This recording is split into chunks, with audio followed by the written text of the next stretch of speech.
Well, Frank, thank you for having us. We appreciate you taking the time to talk to us about some of the Massachusetts politics. It's a pleasure to be with you. Let's start with the guy that every Dane is wondering about how he's doing, Rufus Gifford, running for Congress in the 3rd District. You covered Massachusetts politics for decades now. So far, your take on his campaign, how's it going, as you see it? I think a lot better than I ever thought. And the descriptions I'm hearing about what he did in Denmark is paying off very well here in this district. This is a very insular area, parts of this district up in what we call the Merrimack Valley, the old industrial cities in Haverhill, Lawrence, and Lowell. They're very suspicious of outsiders.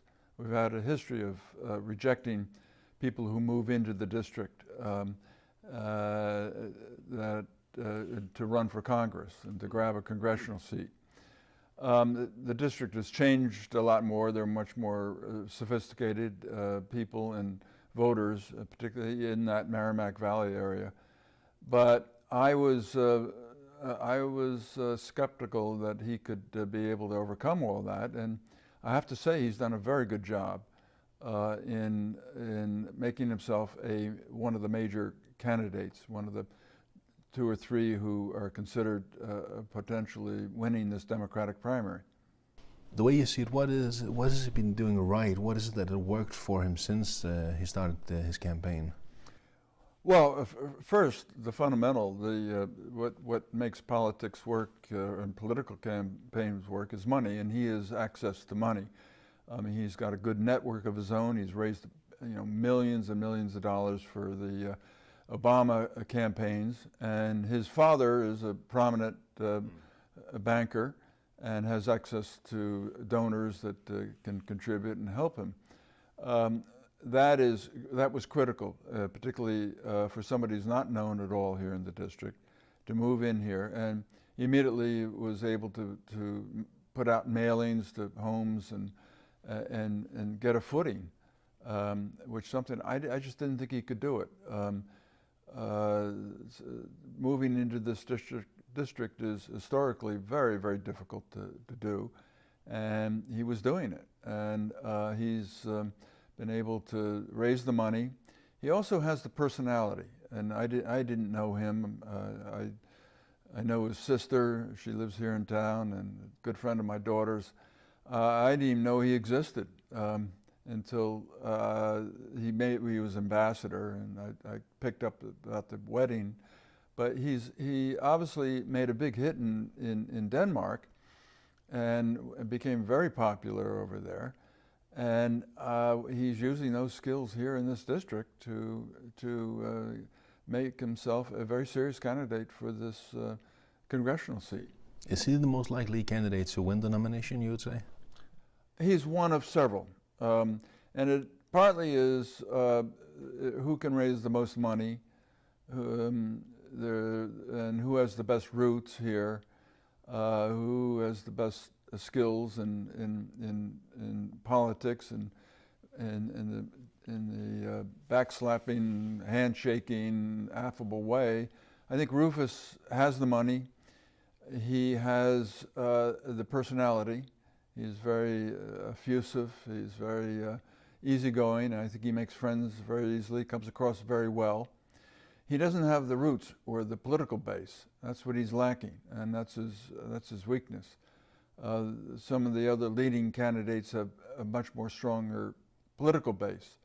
One of them is Lori Trahan. She is from Lowell. She worked working class neighborhood. She grew up in a working class neighborhood in Lowell, made some money and moved out to the suburbs, but she's a very strong Lowell candidate, and she has a base there, and that's a very strong part of the district. Another candidate is Dan Coe, who grew up in Andover and went on to get a Harvard degree and a Harvard business degree, and learned his political chops working as chief of staff to the mayor of Boston. He's moved back to the district, and he's raised a huge amount of money.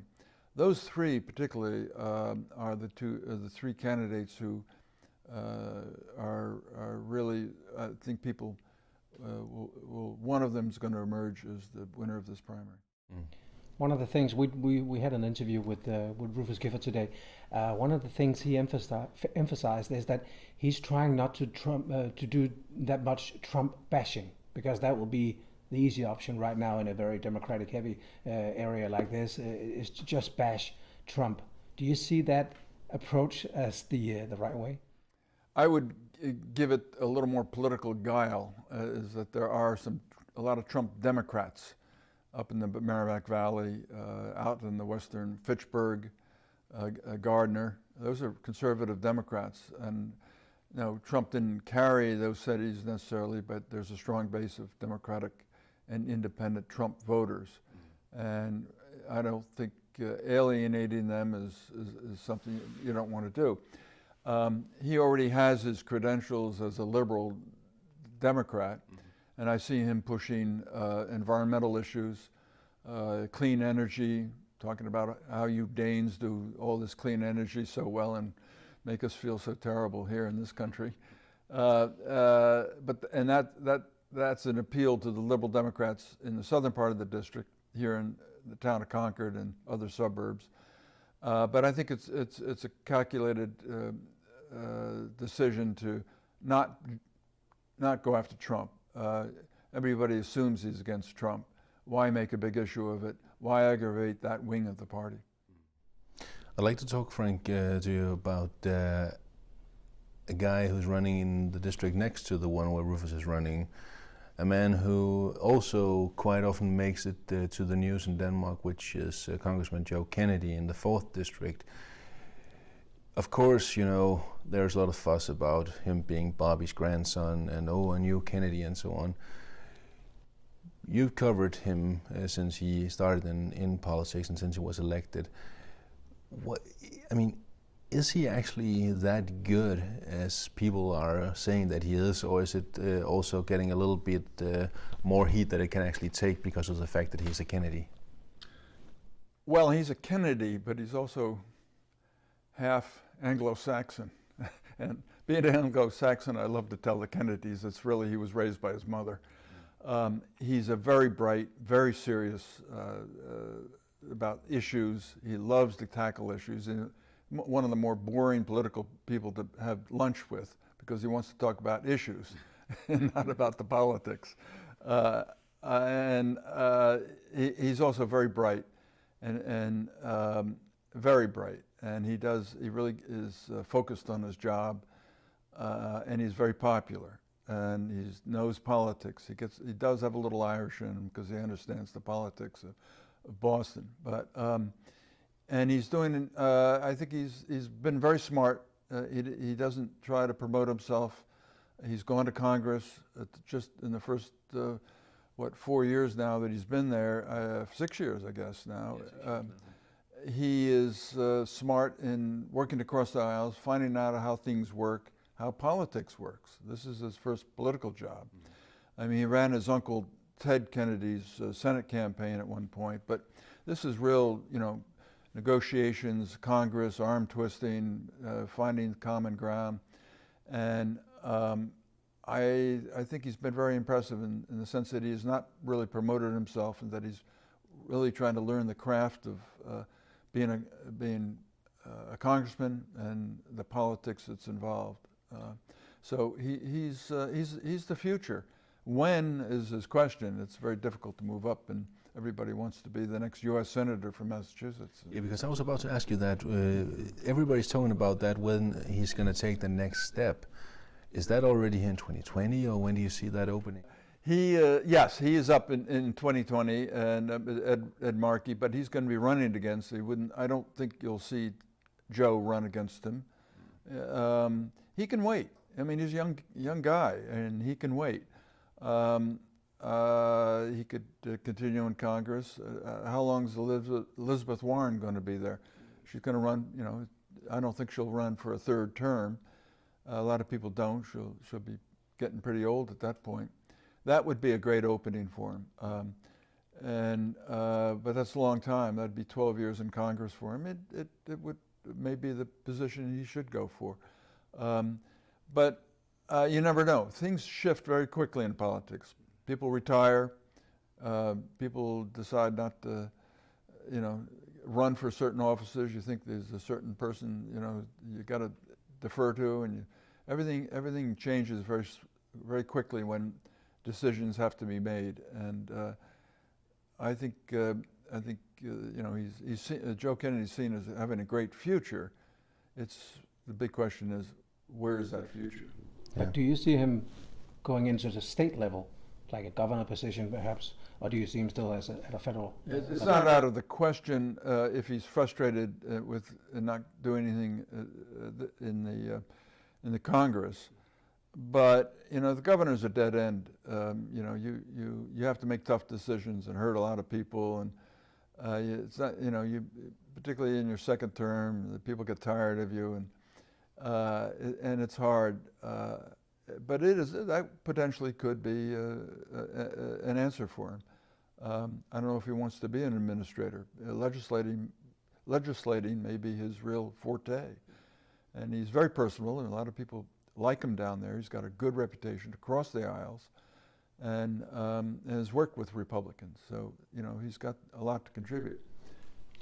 Now that you mention Frank, Elizabeth Warren, she often then managed to find her way across the pond into the Danish news cycles as well, because she is usually one of the most outspoken Democrats in criticizing Trump, and quite often one of the ones mentioned as a potential 2020 candidate. With your knowledge of her and your take on her aspirations, do you see that being a likely candidacy in 2020? I think it's potential. I think a lot of Democrats worry that she's too divisive, that they need to have a candidate who's going to be bringing more of an anti-Trump tone to politics. Let's get together. Let's stop this yelling and screaming at each other. And she would be. She's very good in her presentations in Congress when she cross-examines CEOs, and she really puts people on the spot and knows her business very well. And it would be a tough campaign if she ran against Trump. I think they would really would be very hard for her to beat Trump. I would think it's a lot harder. I think the country's going to be looking for somebody that's going to be less divisive, and that doesn't mean I don't mean to demean what Elizabeth Warren does. She speaks for a very strong strain of political views here in Massachusetts and nationally, and she's great at it. But she can be seen as a divisive voice, and whether she will run or not, I think it's really up in the air. She won't talk about it. She's up for re-election now. So the last thing you say is, "I'm not going to fill out my term," So we're not going to know until another year, and we'll see what she's really going to do.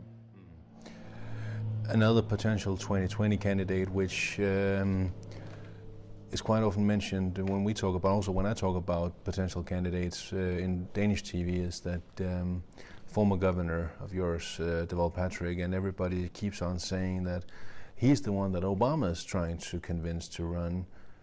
First of all, to most Danes, Deval Patrick is unknown.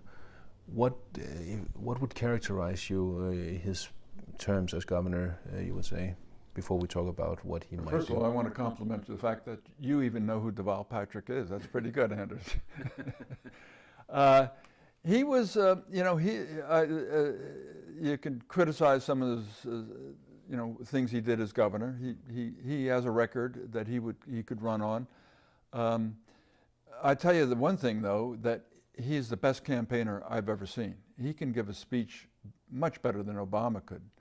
I've seen him at conventions, state Democratic conventions, where the crowd will be on their feet 1 minute just screaming and yelling, and 20 seconds later they're sitting down and you can hear a pin drop while he's talking.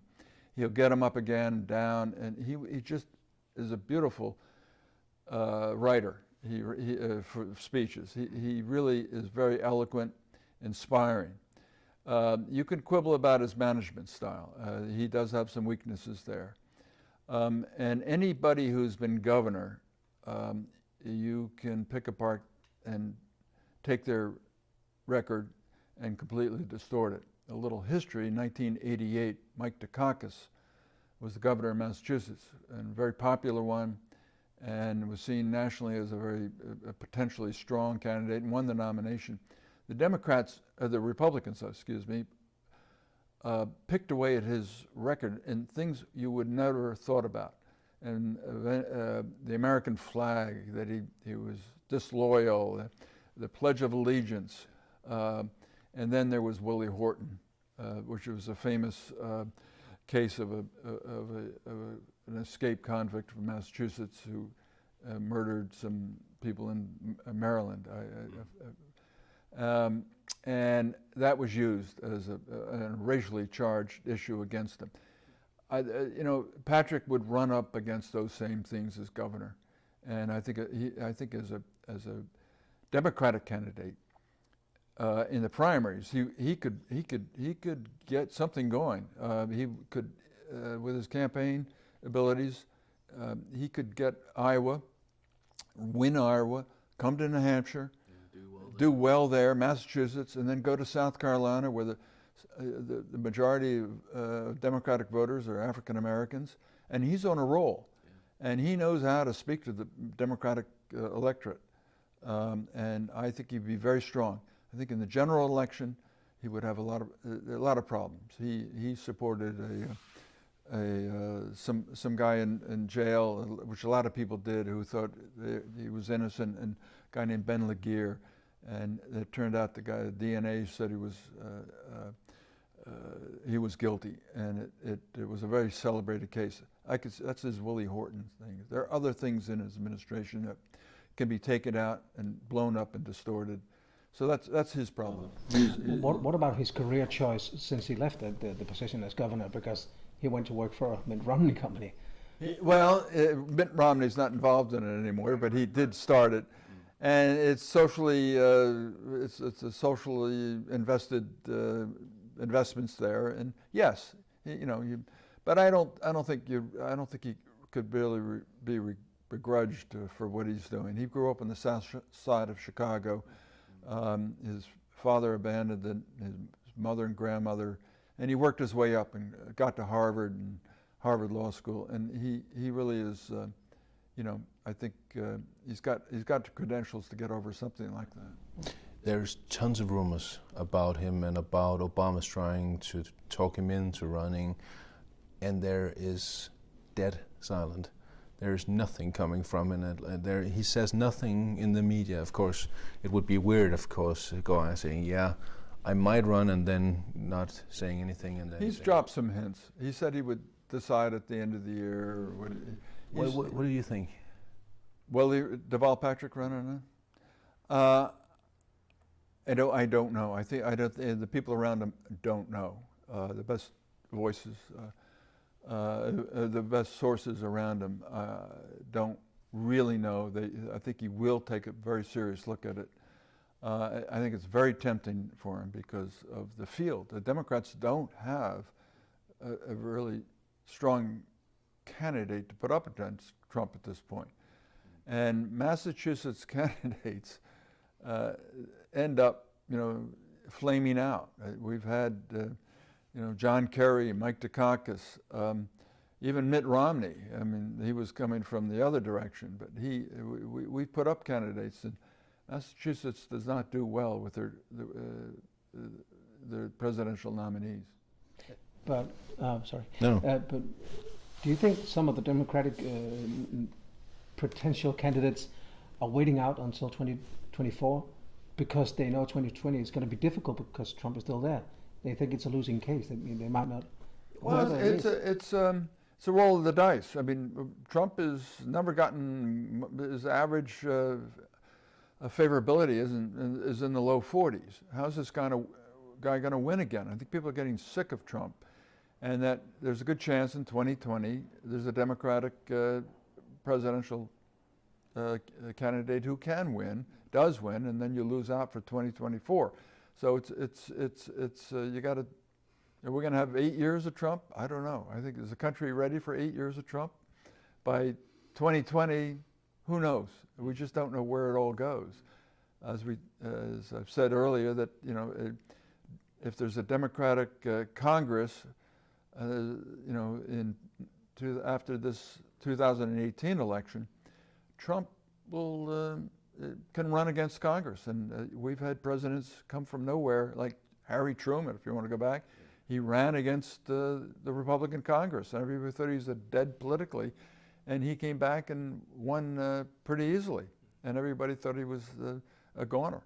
And Obama won running against the Republican House and beat Romney. So you don't know what's going to happen. Politics is hard to figure out. There's a lot of speculation and a lot of know-it-alls going around saying that they know what's going to happen, but you never know. Now that you mentioned him a couple of times, Mitt Romney, even though he's no longer in Massachusetts politics, but in Utah politics now, you covered him for a long time when he was a politician here in the state. There is also a lot of speculation about whether or not he's going to challenge Trump or whether he's just want to go back into the circle and having a term as senator and then retire. With your knowledge of Mitt Romney and his political ambitions, is he a likely contender in 2020 or against Trump internally, or what do you think? Well, he's going to be the new U.S. senator from Utah, but we all, and we said this for many years now, we don't know which Romney is going to show up. He ran against Ted Kennedy and tried to move to the left on certain issues like gay rights or something, and then he came back and ran for governor and was all over the place, and then he tried to be a moderate Republican as he ran for governor, and then he decided shortly after that he was going to run for the president and became a very conservative, anti-abortion, much against the gay rights issues that were gay marriage, fought it bitterly, and so we don't know. I have no idea what Mitt Romney is going to show up, which Mitt Romney is going to show up in the U.S. Senate when he's sworn in 2019, whether he's going to be against Trump or for him. I mean, he was bitterly against him in the 2016 election, and then he was trying to cozy up to him, thinking he could be Secretary of State. So who knows where he is? No, nobody never does. He's a very nice guy. I hate to talk so mean. He's a very decent man. I don't like to be too critical, but I've known him for many years when he started running against Ted Kennedy. We've sort of come across it a couple of times now that the midterms is coming up. Some pundits, some people, journalists and other contributors has spelled out this midterms as probably one of the most important midterm elections in modern history of American politics. It's a big word, I wonder. Yeah, go ahead. But how do you see it? Do you see it as a very crucial moment in American politics to see where this lands? No, not that crucial. I think it will be very interesting. And again, I repeat, if there's a Democratic Congress or House, that's going to change the political landscape, and you'll see Trump running against them, and it's a good way for him to get some traction.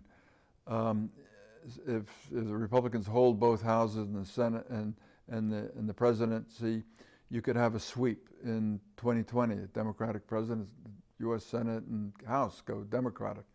The country goes back and forth. Go to Obama after 8 years of Bush, and we had a Democratic president and Democratic House and Senate. And 2 years later, that big majority in the House got wiped out. So things that you could have said that was a very crucial midterm election. It changed a lot. So it's if you go, I'm not that much of an historian, but I think going back over the years, it'll be interesting and could be critical. in a lot of ways.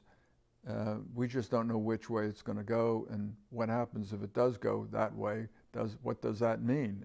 It's just good fodder and good talk for political pundits like yourself and me, I guess. I guess so. Well, Frank, thank you for taking the time to talk to us. We greatly appreciate it. Sure. Thank you. It was a pleasure.